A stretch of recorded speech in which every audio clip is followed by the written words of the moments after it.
In 1996, a joint Israeli-French archaeological team excavating a sealed cistern near the Kidron Valley uncovered a clay amphora roughly the size of a man's torso. It had been buried in limestone rubble for approximately 2,000 years. The beeswax seal across its mouth was still intact. When the team cracked it open under controlled conditions at the Hebrew University Laboratory in Jerusalem, the liquid inside was not water. It was not wine. It was olive oil, chemically stable, still carrying measurable polyphenol content, still possessing a faint residual aroma of crushed olive fruit. 2,000 years underground, and the oil had not gone rancid. It had not oxidized past the point of recognition. It had not broken down into the acrid, paint-thinner stench that any modern consumer recognizes when they open a bottle of supermarket olive oil that has been sitting in a clear glass bottle on a fluorescent-lit shelf for 9 months. That amphora is the thesis of everything that follows, because the question it forces is not romantic. It is chemical. It is mechanical. It is industrial. The question is this: what exactly was done to olive oil between the 1st century and now that made a product capable of surviving millennia into a product that cannot survive a single winter on a kitchen counter? And the answer is not time. The answer is not progress.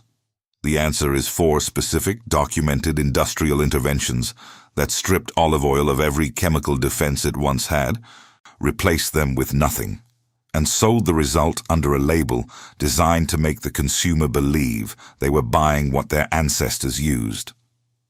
They are not.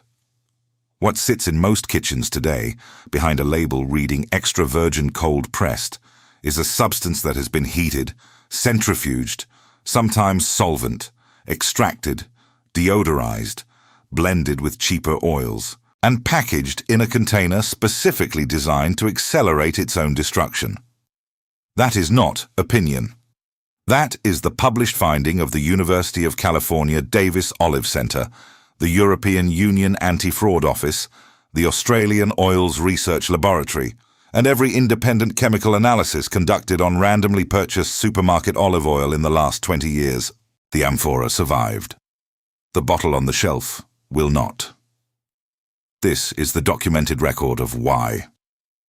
The Valley of Gethsemane sits at the base of the Mount of Olives, east of Jerusalem's Old City, separated from the Temple Mount by the narrow cut of the Kidron. The name itself is a transliteration, Gat Shemanim. In Hebrew it means oil press, not garden, not sanctuary, oil press. The place was named for the work that happened there. And the work that happened there, for centuries before and after the 1st century, was the mechanical extraction of oil from the fruit of the Olea europaea using stone, gravity, and pressure. The process began after sunset, not for ritual reasons, though later tradition would overlay that interpretation. The pressing began at night because the temperature dropped. The air in the Kidron Valley after sundown in late October during the olive harvest season falls to between 8 and 14 degrees Celsius. 1st century pressers in the Levant understood, without the vocabulary of chemistry, that heat degraded the product. They could taste it. Oil pressed in the midday heat was flatter, duller, shorter-lived. Oil pressed at night was sharper, greener, and it kept. The olives arrived in baskets carried from the hillside groves, picked by hand within hours of ripening. No waiting, no storage in open air. The oxidation clock started the moment the fruit left the branch, and the pressers moved accordingly. The torches burning along the press floor cast uneven light across the stone basin. The smell was dense and vegetal, green olive paste under pressure, faintly bitter, faintly metallic from the basalt. The mill itself was a rotary stone device. 2 massive basalt wheels, each weighing between 150 and 200 kilograms, set in a circular stone basin. A wooden beam extended from the axle, and men pushed it in a slow circle, sometimes with the help of a donkey. The wheels crushed the olives into a paste, pits and all. The paste was then loaded onto flat woven mats, stacked in a column under a vertical beam press. A massive stone counterweight, sometimes weighing over a ton, was lowered against the stack. Slowly, deliberately. No speed, no heat, no mechanical assistance beyond gravity and leverage. What ran from that press in the first minutes was called shemen zayit zak in Hebrew, pure beaten olive oil.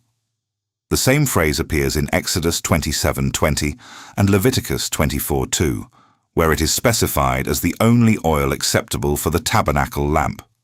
Not any olive oil, beaten oil, first press, cold. The translators rendered it pure.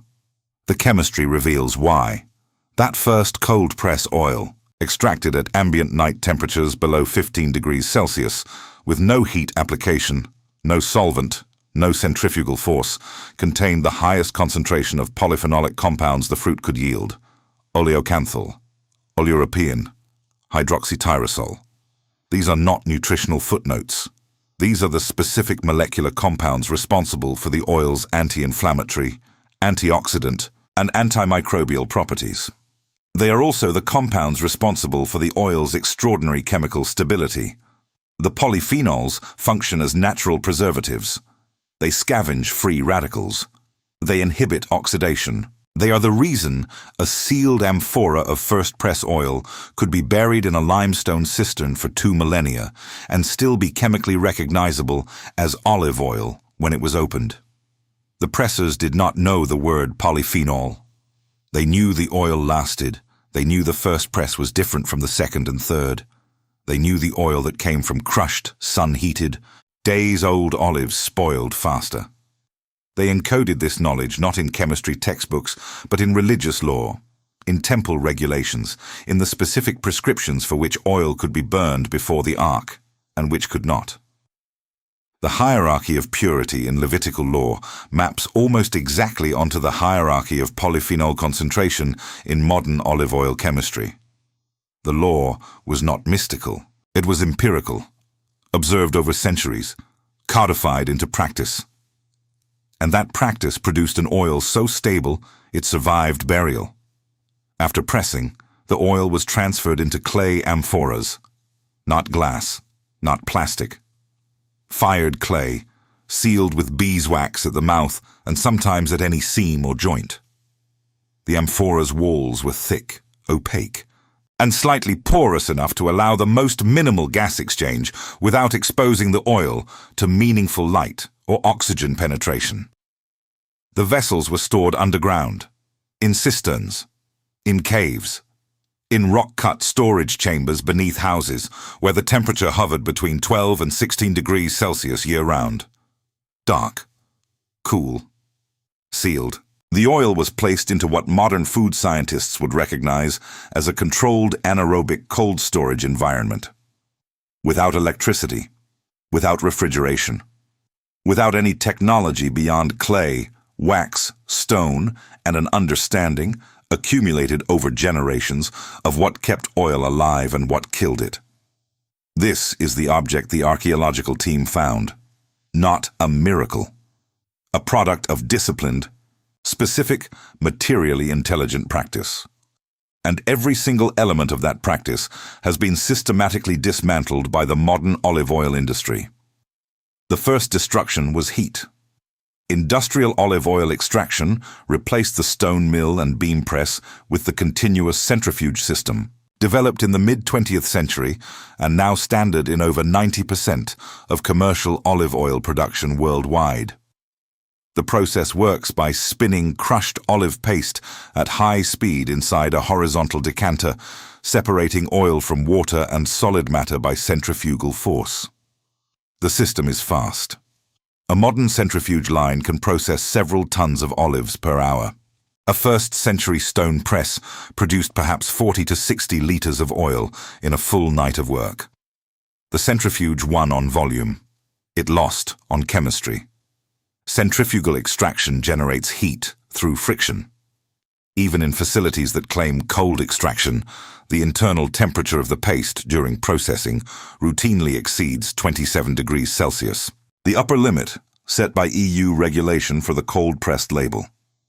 Independent monitoring has documented temperatures above 35 degrees in commercial lines during peak season. At those temperatures, polyphenol degradation accelerates exponentially.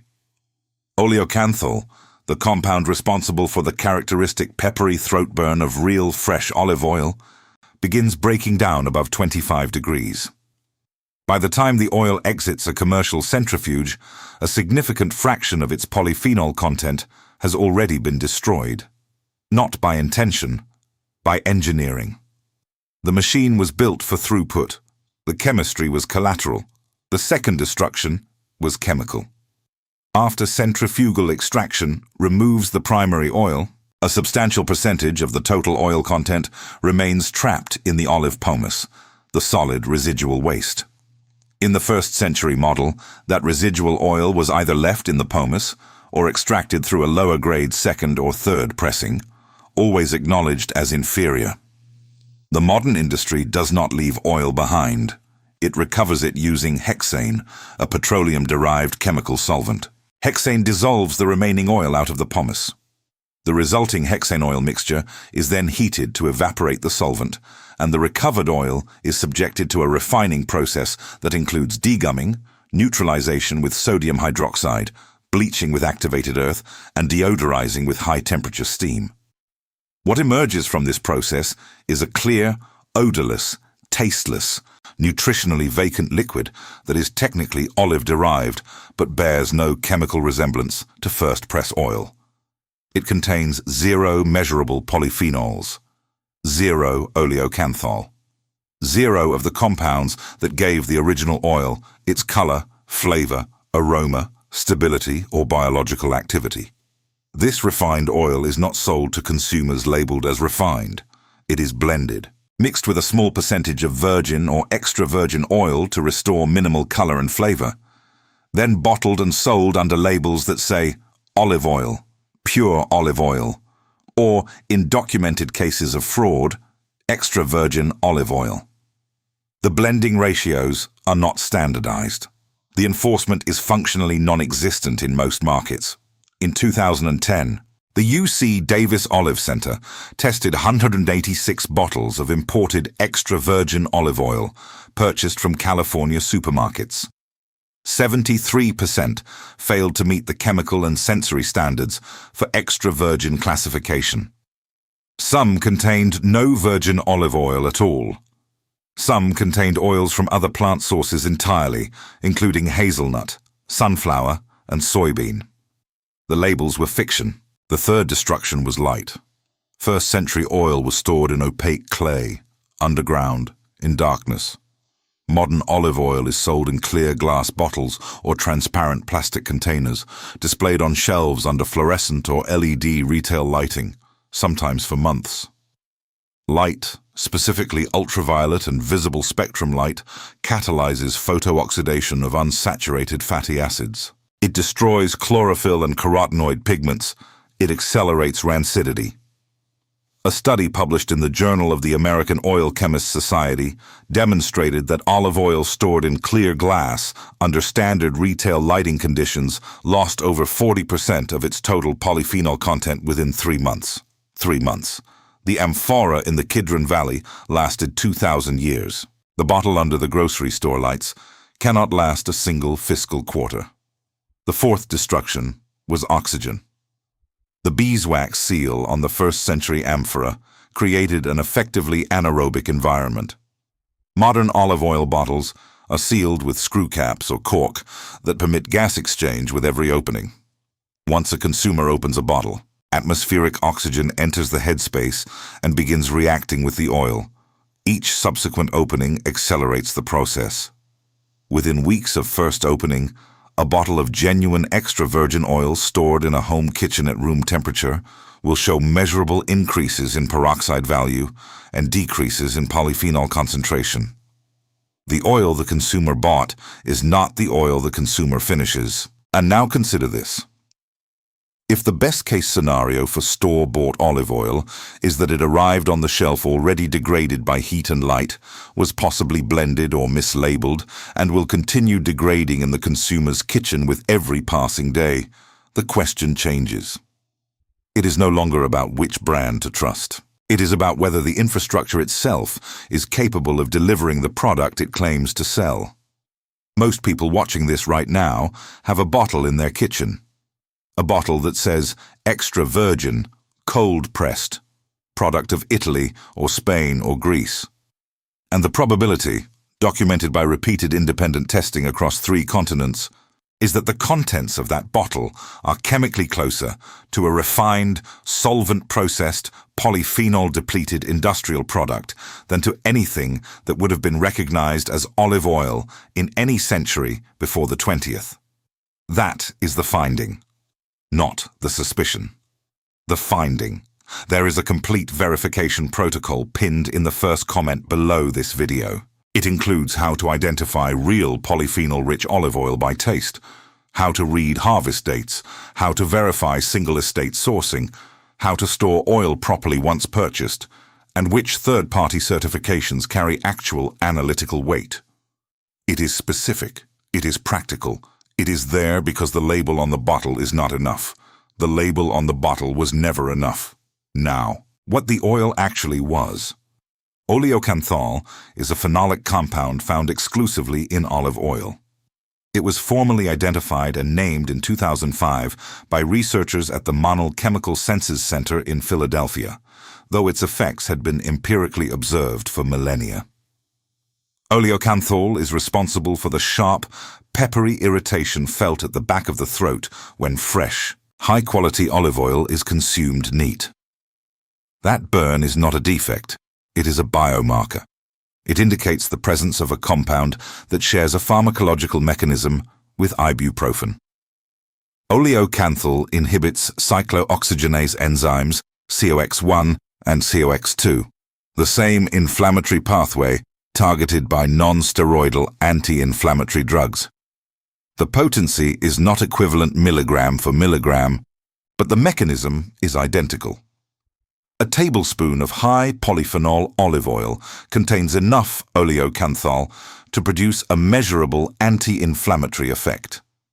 This is not folk medicine. This is published pharmacology.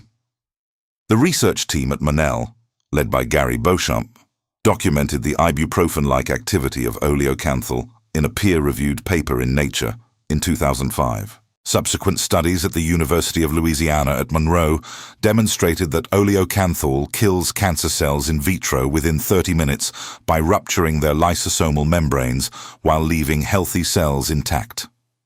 The compound is now under active investigation in oncological research. Oleuropein, the second major polyphenol in unprocessed olive oil, is a potent antioxidant and antimicrobial agent. It is found in highest concentrations in unripe olives and in oil extracted early in the harvest season.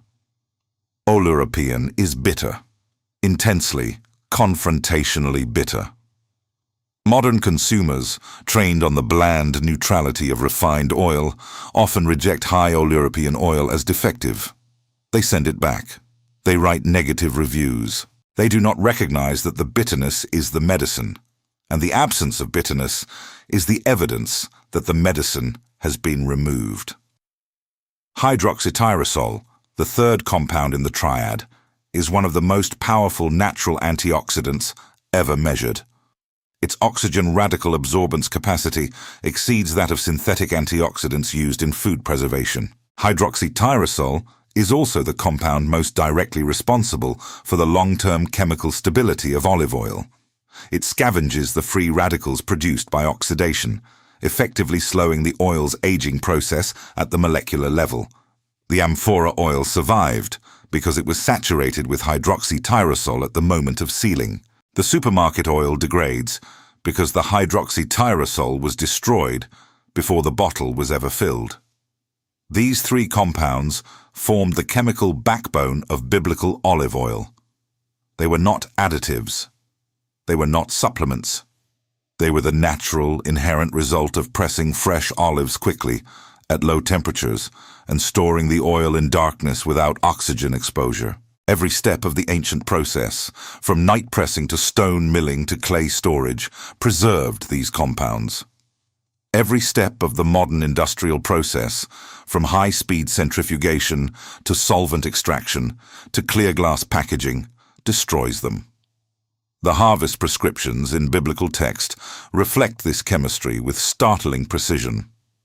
Deuteronomy specifies beating the olive tree, not shaking it or waiting for fruit to fall. Beating harvests the fruit at an earlier stage of ripeness, when oleuropein and hydroxytyrosol concentrations peak. The Mishnah, compiled in the 2nd century from earlier oral tradition, describes grades of oil based on pressing sequence. The first press being designated for the temple, the second for cooking, the third for lamp fuel. This hierarchy is a polyphenol gradient. The first press yields the highest concentration. Each subsequent pressing degrades the chemical profile. The rabbis who codified these distinctions were not food chemists. They were observers. And what they observed over generations was that the first oil lasted longest, tasted sharpest, burned cleanest, and healed most effectively. They encoded these observations into law. The law, read through the lens of modern analytical chemistry, is a near-perfect preservation protocol for oleocanthal, oleuropein, and hydroxytyrosol. The anointing oil described in Exodus 30, the holy oil compounded for consecrating priests and sacred objects, was made from shemen zait, olive oil, infused with myrrh, cinnamon, calamus, and cassia. The base oil was specified as first press, beaten, pure. The infusion ingredients are themselves antimicrobial and antioxidant. Myrrh resin contains terpenoids that inhibit bacterial growth. Cinnamon bark oil is a documented antimicrobial agent. The compound was not symbolic fragrance. It was a chemically fortified preservation medium. Objects anointed with it were coated in a layer of antioxidant and antimicrobial oil. The sacred was, in the most literal chemical sense, preserved. In the upper room described in the Gospels, the oil on the table, the oil used to dip bread, the oil that would have been present at any first-century Jewish meal in Jerusalem, was this oil. First press, cold extracted, dense with polyphenols, cloudy green gold, not the clear pale yellow of modern refined product. It would have tasted like something. Pepper at the back of the throat, bitterness across the tongue, a faint green herbaceous note from the chlorophyll still suspended in the unfiltered liquid. If a modern consumer tasted it blind, most would not recognize it as olive oil. They would call it harsh. They would call it too strong. They would reach for the mild, smooth, golden liquid they have been trained to associate with quality, not understanding that mildness is the flavor of absence, and smoothness is the texture of a product from which every active compound has been stripped. The trees in Gethsemane are still alive.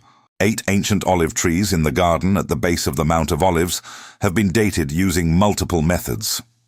Carbon dating of the oldest trunk sections indicates ages exceeding 900 years with high confidence, though the root systems are believed to be significantly older, as olive trees regenerate from their root base even when the trunk dies or is cut. Genetic analysis conducted by the National Research Council of Italy in 2012 confirmed that all 8 trees share the same DNA profile, meaning they are clonal propagations from a single original parent tree.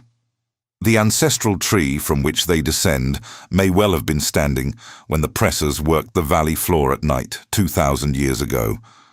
These trees still bear fruit. Every autumn, their branches carry the same small, hard, dark olives that their ancestors bore when the pressers worked below them in torchlight. The olives they produce are still chemically viable for oil production. The genome has not changed. The fruit's potential polyphenol profile has not diminished. The enzymatic pathways that synthesize oleocanthal and oleuropein within the fruit's cellular matrix are identical to what they were 2 millennia ago. The tree does not know what century it is. It produces the same oil it always produced. What changed is everything that happens to the fruit after it leaves the branch. In Crete, in the Massara plain, small family operations still press olives using granite stone mills. In Palestine, in the villages surrounding Nablus, traditional presses survive. In parts of the southern Peloponnese, cooperatives process olives within hours of harvest using low-speed mechanical extraction at controlled temperatures. These operations are not museums. They are producers. Their output is small. Their oil is expensive, and when tested, it carries polyphenol concentrations that dwarf anything found on a commercial supermarket shelf. Oleocanthal levels in fresh, properly produced single-estate oil from early harvest olives can exceed 300 milligrams per kilogram. Commercial blended extra virgin oil commonly tests below 50. The difference is not marginal, it is categorical. It is the difference between a biologically active food and a flavored lipid. But here is what cannot be recovered, and it would be dishonest to pretend otherwise. The system is the system. 90% of the world's olive oil passes through industrial infrastructure. The centrifuges are installed. The blending tanks are operational. The supply chains are global.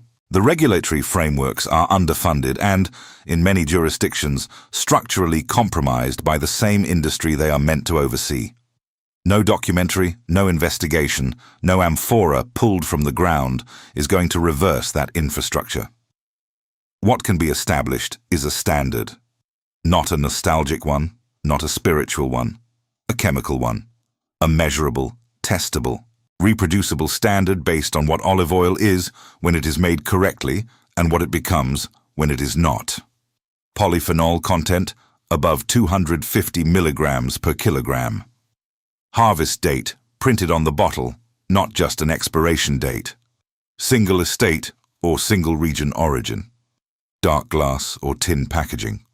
Storage below 15 degrees when possible. Consumption within months of pressing, not years. These are not aspirational ideals. These are the documented parameters that produce an oil with the chemical profile, the stability, the biological activity, and the sensory characteristics that the word olive oil described for 6,000 years before the centrifuge and the hexane tank and the clear glass bottle and the fluorescent shelf light intervened. The amphora in the Jerusalem laboratory is not a relic. It is a specification sheet. It is the physical proof that olive oil, made correctly and stored correctly, does not expire on the timeline modern consumers have been trained to accept. 6 months is not the lifespan of olive oil.